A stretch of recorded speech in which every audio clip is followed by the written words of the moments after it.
4 balls are dropped from the top of the tower at the interval of 1 second. कह रहा है कि कोई एक टावर है, ये मान लेते हैं कि कोई एक टावर है, ये एक टावर है, ठीक।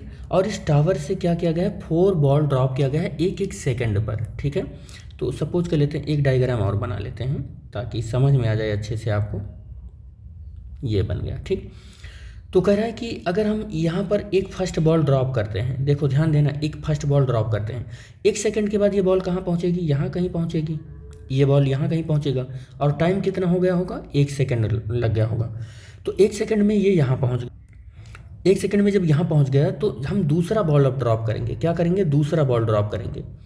1 सेकंड के बाद दूसरा बॉल कहाँ पहुँचेगा, दूसरा बॉल यहाँ कहीं पहुँचेगा, और पहला बॉल कहीं यहाँ पहुँच गया होगा, यहाँ कहीं पहुँच गया होगा, ठीक है। अब देखो, हमारा जो दूसरा बॉल है वो कितना टाइम ले लिया, सॉरी पहला बॉल जो है, पहला बॉल 2 सेकंड ले लिया, दूसरा बॉल 1 सेकंड ले लिया।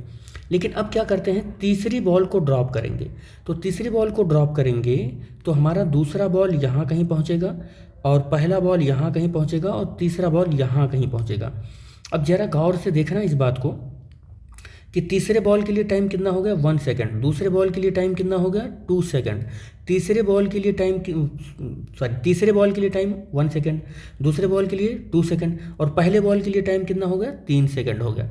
अब क्या करते हैं, चौथे बॉल को हम ड्रॉप करते हैं। जब चौथे बॉल को ड्रॉप करेंगे तो अब ध्यान देना इस बात को, पहला बॉल यहाँ आ जाएगा, दूसरा बॉल यहाँ आ जाएगा, तीसरा बॉल यहाँ आ जाएगा, और चौथा बॉल यहाँ आ जाएगा। 1 सेकंड के बाद ये यहाँ आ जाएगा, 2 सेकंड के बाद ये यहाँ आ जाएगा, 3 सेकंड के बाद यहाँ आ जाएगा, और 4 सेकंड के बाद ये पहला बॉल यहाँ आ जाएगा। आई होप आपको ये समझ में आ गया होगा कि अगर मैं लिखूं फर्स्ट, सेकंड और थर्ड और फोर्थ, तो पहले बॉल के लिए टाइम अगर मैं लिख रहा हूं तो 4 सेकंड है, दूसरे बॉल के लिए टाइम की t=3 सेकंड है, तीसरे बॉल के लिए टाइम t=2 सेकंड है, चौथे बॉल के लिए टाइम t=1 सेकंड है। ये कुछ इस तरीके से आपको टाइम दे दिया है, लेकिन ये अप्रोच आपको सेट करना है कि किस तरीके से ये मोशन में है। अगर नहीं समझ में आ रहा है, वीडियो को पॉज करके फिर से देखो बेटे, आ जाएगा समझ में। भाई देखो, देखो 1 बाई 1 करके 1 सेकंड के डिफरेंस पर एक बॉल छोड़ रहा है। तो अगर ये पहला बॉल यहाँ छोड़ेगा, 1 सेकंड के बाद ये बॉल यहाँ आ जाएगा ना, ये बॉल यहाँ आ जाएगा, और जैसे ही ये बॉल यहाँ पहुँचा 1 सेकंड के बाद, अब दूसरा बॉल यहाँ से छूटेगा। तो अब क्या होगा कि पहला बॉल यहाँ आ जाएगा 1 सेकंड के बाद, और दूसरा बॉल 1 सेकंड के बाद यहाँ आ जाएगा। अब तीसरा बॉल जब यहाँ छोड़ेगा तो 3 सेकंड के बाद, ध्यान देना, 3 सेकंड के बाद ये बॉल क्या होगा, धीरे धीरे यहाँ आ जाएगा। सॉरी, 1 सेकंड के बाद, 1 सेकंड के बाद तीसरा बॉल यहाँ आ जाएगा, और ये वाला जो बॉल है, जो ये सेकंड बॉल है, ये 1 सेकंड के बाद यहाँ आ जाएगा, और ये वाला जो बॉल है 1 सेकंड के बाद यहाँ कहीं आ जाएगा। यही तो होगा।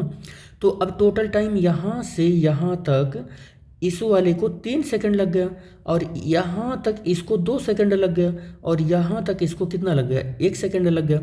अब ये क्या करेगा, चौथा बॉल छोड़ेगा।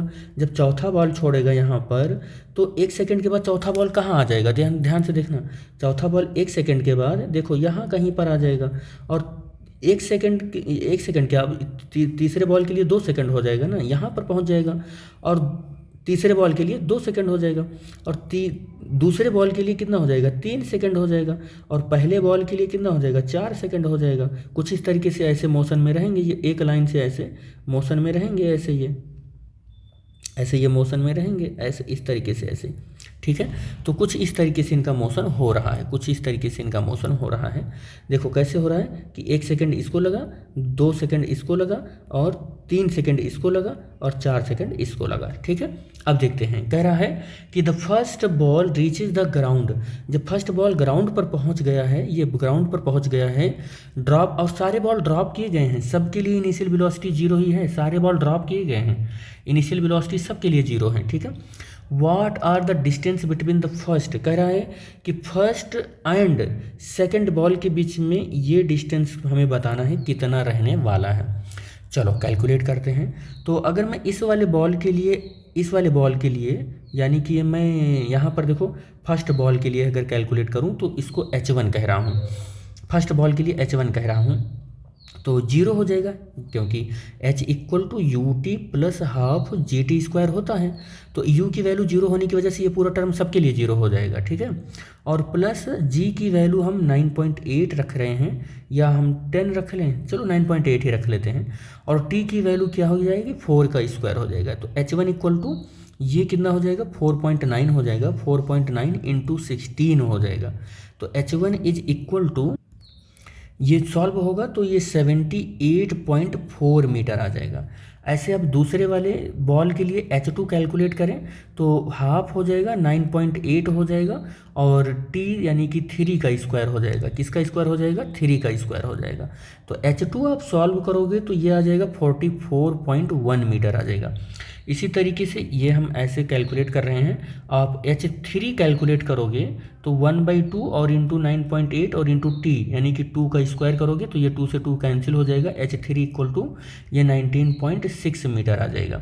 और फिर अब आप जब H4 कैलकुलेट करोगे तो 1/2 9.8 और इंटू 1 का स्क्वायर हो जाएगा और ये 4.9 मीटर आ जाएगा। H4 इक्वल टू, सबके बीच में डिस्टेंस पूछ रहा है, ये फर्स्ट और सेकंड के बीच में डिस्टेंस पूछ रहा है। तो फर्स्ट देखो इतना डिस्टेंस ट्रैवल कर लेगा, इतना, जो कि कितना है 78.4 मीटर का डिस्टेंस है, ठीक। सेकंड कितना डिस्टेंस ट्रैवल कर पा रहा है, 44। देखो सेकंड में यहाँ से मिटा रहा हूँ ये सब, एक मिनट, तो यहाँ से मैं मिटा रहा हूँ, केवल इतना मिटा रहा हूँ, ठीक, ये इतना। तो देखो अब यहाँ तक सेकंड के लिए कितना है, सेकंड के लिए 44.1 मीटर पूछ रहा है। ये डिस्टेंस बताओ कितना होगा, ये डिस्टेंस बताओ कितना होगा। तो क्या करना है आपको, 78 यानी कि आपको करना क्या है कि H1 माइनस H2 कर लेना है। देखो H1 की वैल्यू 78.4 माइनस 44.1 कर लेना है, और जैसे ही करोगे ये आपको कितना मिल जाएगा, 34.3 मीटर मिल जाएगा। ये हाइट आपको मिल गई, 34.3 मीटर मिल गई, ठीक है। अब देखो आगे फर्दर क्या कर रहा है, ये आगे भी आपसे कुछ पूछ रहा है। ये क्या पूछ रहा है, कह रहा है कि सेकंड और थर्ड के बीच का डिस्टेंस भी बताना है आपको।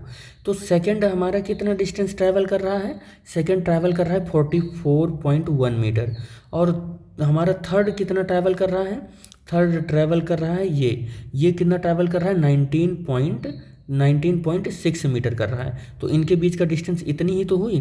तो ये पता करना है आपको, H2 माइनस H3 कर लो आप, तो 44.1 और माइनस 19.6, तो आप इसको माइनस करोगे, H2 माइनस H3 करोगे तो 24.5 मीटर आ जाएगा। फिर क्या पूछ रहा है आपसे, थर्ड और फोर्थ के बीच का डिस्टेंस बताओ। तो थर्ड और फोर्थ के बीच में देखो ज़रा, थर्ड हमारा इतना डिस्टेंस ट्रैवल कर लिया है जो कि 19.6 है, और फोर्थ हमारा इतना डिस्टेंस ट्रैवल किया, देखो ये इतना डिस्टेंस ट्रैवल किया है, और ये कितना है 4.9 मीटर का है, 9 मीटर का है। तो अब ये डिस्टेंस आपसे पूछ रहा है, ये आपका क्वेश्चन मार्क है, ये आपका क्वेश्चन मार्क है ये। तो हम क्या करने वाले हैं, H3 माइनस H4 करने वाले हैं, और H3 की जो वैल्यू है वो है 19.6 और H4 की वैल्यू 4.9। अब इसको माइनस करोगे तो 14 कितना आ जाएगा, 7 मीटर आ जाएगा। ये पूरा कैलकुलेशन हो गया आपका।